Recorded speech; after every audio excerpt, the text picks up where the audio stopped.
Hello students, आज का जो हमारा पास न्यूमेरिकल है ये भी बोर्ड एग्जाम से संबंधित है। न्यूमेरिकल बहुत सरल है और स्पेशली उन्हीं बच्चों के लिए है जिनको न्यूमेरिकल कठिन लगते हैं, कैलकुलेशन बिल्कुल बहुत कठिन लगती है। बाकी बच्चे केवल न्यूमेरिकल पढ़ के उसको सॉल्व करने का ट्राई कर सकते हैं। आंसर हमने दे दिया है और अपना ट्राई करिए। और फिर अगर नहीं लगता है तब आप सोल्यूशन को हमारे देखिए, वरना जो है इजीली है, सीधे सीधे फार्मूले आपको रखना है। तो और जो कमजोर बच्चे हैं वो वीडियो आराम से बैठ के देखें कैसे इसको जो है किया जाएगा बोर्ड एग्जाम में, कैसे कॉपी पे हम इसको लिखेंगे। तो सबसे पहले देखिए, हमने दिया है, लिख लिया है। प्रश्न देख लीजिए, प्रश्न पढ़ लीजिए। अवतल दर्पण दे दिया है, उसकी वक्रता त्रिज्या दे दी है इतनी, और दर्पण से वस्तु की दूरी दे दी, यानी सीधे सीधे सवाल है, कठिन बिल्कुल भी नहीं है। और प्रतिबिंब की विशेषताएं पूछी। विशेषताओं का मतलब क्या क्या पूछा गया है, उसकी दूरी क्या है, वो कितना गुना जो है वस्तु से बढ़ेगा, उल्टा बनेगा या सीधा बनेगा, चीजें हमको कैलकुलेट करनी है। तो देखिए, सबसे पहले दिया है में क्या क्या हम लिख लेंगे। ठीक, दिया है में जो देखिए लिखे, वक्रता त्रिज्या दी हुई है वो लिख लिया 20 सेंटीमीटर। चूंकि ध्यान रखिएगा अवतल दर्पण है, अवतल दर्पण है तो वक्रता त्रिज्या हमारी जो है माइनस में होगी, क्योंकि हमको मालूम है अवतल दर्पण का कैसे बनता है, ऐसे बनाते हैं। और उसका जो है कर्वेचर किधर के लिए होता है, इधर के लिए। तो वक्रता के इधर होगा तो त्रिज्या भी इधर होगी, यानी लेफ्ट साइड में होगी। और लेफ्ट की दूरी हम कहाँ नापते हैं, माइनस में नापते हैं। ठीक है। अच्छा, उसके बाद जो है प्रतिबिंब के विशेष, फिर उसके बाद वस्तु की दूरी दी हुई है। वस्तु की दूरी हमेशा ध्यान रखिए, चाहे दर्पण का केस है चाहे लेंस का केस है, हर एक केस में जो है माइनस में ही लेते हैं। ठीक, उसके बाद जो है प्रतिबिंब की विशेषताएं ज्ञात करनी है, यानी हमको क्या ज्ञात करना है कि दूरी कितनी है, v क्या है, और यानी कितना गुना बड़ा बनेगा या छोटा बनेगा, जो भी बात है वो हमको ज्ञात करना है। ठीक, और अब जो है सबसे पहले हमको मालूम है दर्पण के सूत्र में f की जरूरत होती है, तो f को निकाल लिया है, r बराबर, तो f से जो है r/2 सूत्र हमको मालूम है। दर्पण की फोकस दूरी होती है वो वक्रता की त्रिज्या की आधी होती है, उससे हमने यहाँ पे f निकाल लिया, दर्पण सूत्र रख दिया। अब इसको जो है कैलकुलेट करिए, कैलकुलेशन अपने आप से करिए, देखिए और देखते हैं कि जो हमारा आंसर आता है वो कितना आ रहा है। ये जब मान रखते हैं तो ये कैलकुलेट होके जो है मान इस प्रकार से आ जाता है, ये माइनस, तो ये जो है हमारा -30 करके आ जाएगा। मान देखिए रखा हुआ है, इसको आगे कैलकुलेट करिए। अगर नहीं कैलकुलेशन समझ में आ रहा तो आप ऐसे करके आप चेक कर सकते हैं कि देखिए होगा 1/f बराबर 1/v प्लस 1/u। ठीक है, और हमको यहाँ से क्या चाहिए है, v चाहिए, 1/v चाहिए, तो 1/v को इधर रोक लेंगे, बाकी u को उधर ले जाएंगे, तो हो जाएगा 1/u, माइनस में आ जाएगा, प्लस का उधर वाले मान माइनस का मान रख दीजिए 1/f, f का मान हमको पता है -10 है, तो -10 हो जाएगा। ये -1/u, u का मान -15 है।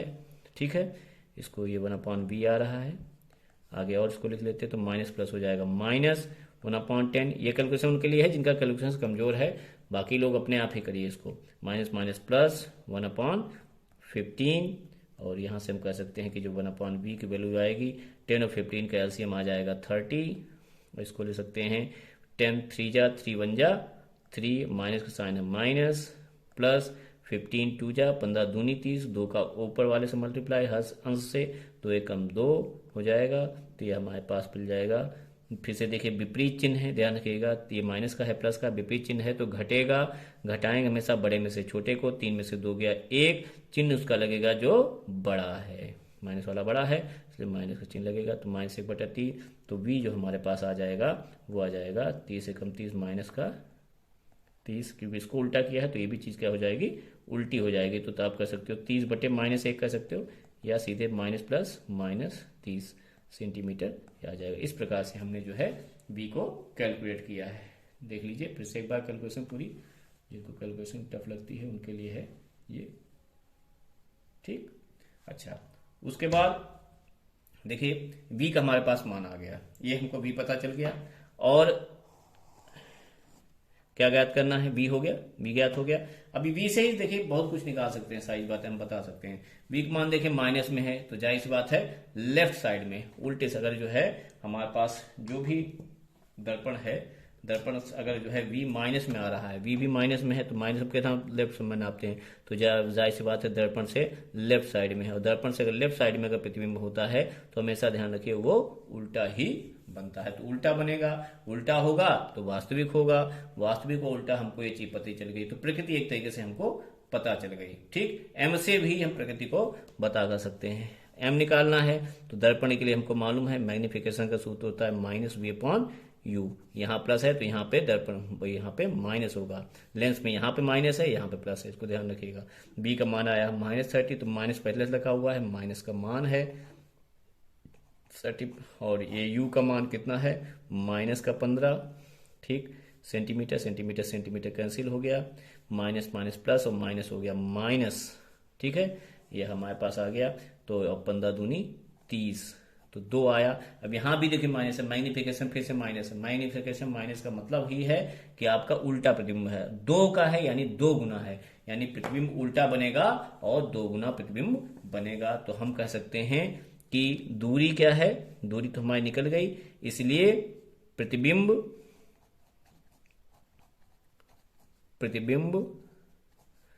दर वस्तु की ओर बनेगा, क्योंकि वस्तु भी माइनस में ले रहा है, प्रतिबिंब भी उसी माइनस में ही आ रहा है। तो वस्तु की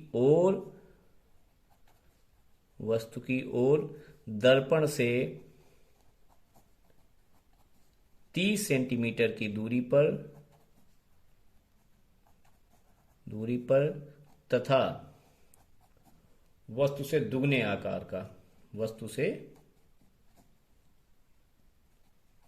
2 गुने आकार का बनेगा, गुने आकार का उल्टा तथा वास्तविक बनेगा। उल्टा माइनस है तो इसलिए उल्टा तथा वास्तविक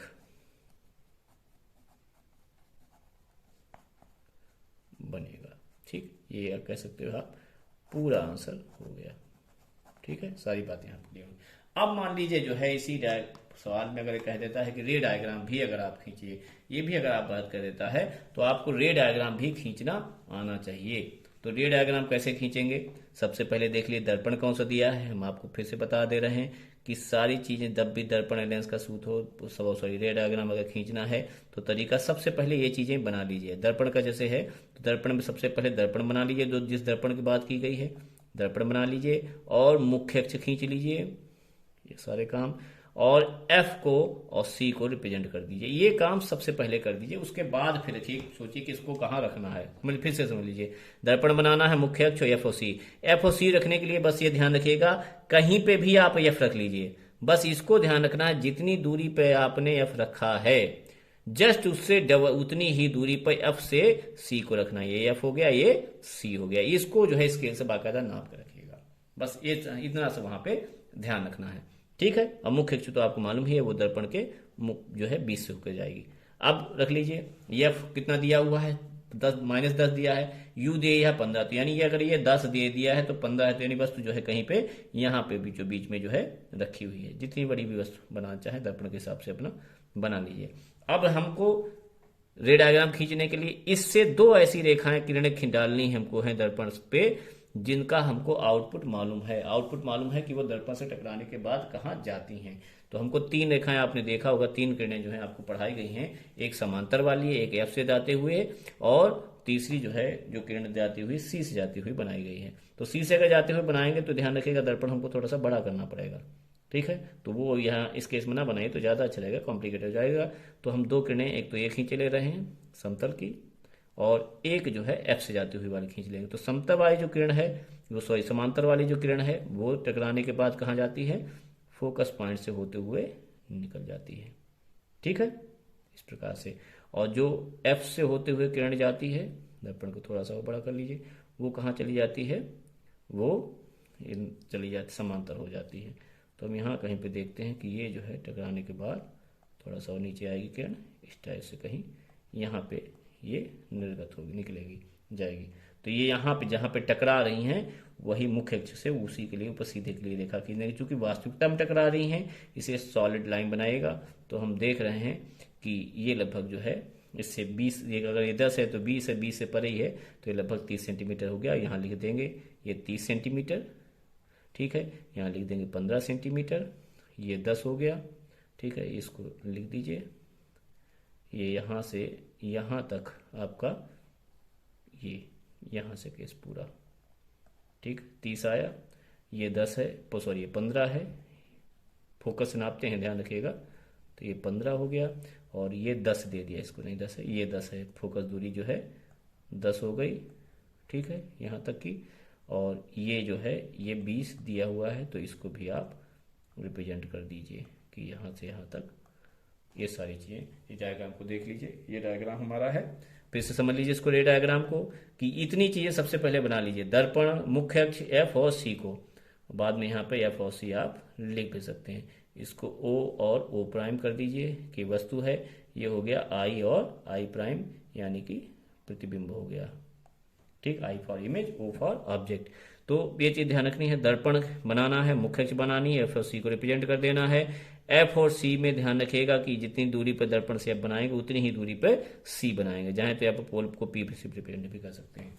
फिर उसके बाद देखिए कहाँ पे क्या रखना है। तो और बाकी जो है दो जो हमको 3 आउटपुट बताए गए हैं, 3 और 4 जो है बुक्स में लिखे हुए हैं कि जिनका किरणों का आउटपुट हमको मालूम। आउटपुट का मतलब क्या है कि टकराने के बाद वो कहाँ जाती हैं। तो उन 3 में से कोई भी 2 किरणें हम जो है हेडर से, इसके जो शीर्ष है इससे खींचेंगे, और वो जहाँ पे जाके मिलेंगी या मिलती हुई प्रतीत होंगी वहीं पे प्रतिबिंब बनेगा। प्रतीत होती हैं तो समझ लीजिए अवास्तविक यानी काल्पनिक प्रतिबिंब है, और सीधा बनेगा। और वास्तविकता मिल रही है तो जाहिर सी बात है वास्तविक प्रतिबिंब होगा और उल्टा होगा। ये हमारा रे डायग्राम भी बन गया। तो अगर रे डायग्राम पूछता है तो आप इसको जो है बना सकते हैं इसे। ठीक है, आज के लिए धन्यवाद।